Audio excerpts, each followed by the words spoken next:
আগামী 12ই ফেব্রুয়ারি অনুষ্ঠিত হতে যাওয়া বাংলাদেশের নির্বাচন যথাসময়ে হোক, ভারত তা না চাইলেও এবার এ বিষয়ে মার্কিন যুক্তরাষ্ট্র শক্ত অবস্থান নিল। বাংলাদেশের গণতান্ত্রিক রূপান্তরের প্রতি দৃঢ় সমর্থন অব্যাহত রাখার প্রতিশ্রুতি দিয়ে ফেব্রুয়ারিতে একটি অবাধ, সুষ্ঠু ও গ্রহণযোগ্য নির্বাচন প্রত্যাশা করছে যুক্তরাষ্ট্র।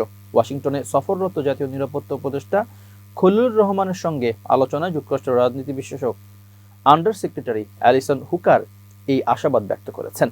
ওয়াশিংটনে বাংলাদেশ দূতাবাসের প্রেস মিনিস্টার গোলাম মর্তুজা জানান, স্থানীয় সময় 9 জানুয়ারি যুক্তরাষ্ট্রের রাজনীতি বিষয়ক আন্ডার সেক্রেটারি এবং দক্ষিণ ও মধ্য এশিয়া বিষয়ক সহকারী মার্কিন পররাষ্ট্রমন্ত্রী পল কাপুরের সঙ্গে জাতীয় নিরাপত্তা উপদেষ্টার বৈঠক অনুষ্ঠিত হয়।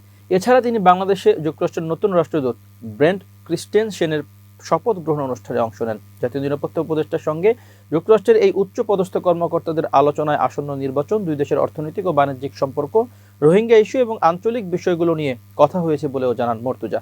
যুক্তরাষ্ট্র থেকে কৃষি পণ্য আমদানি উল্লেখযোগ্যভাবে বৃদ্ধি পেলে দুই দেশের মধ্যে বাণিজ্য সম্প্রসারণের সম্ভাবনা রয়েছে তা তুলে ধরেন খলিলুর রহমান।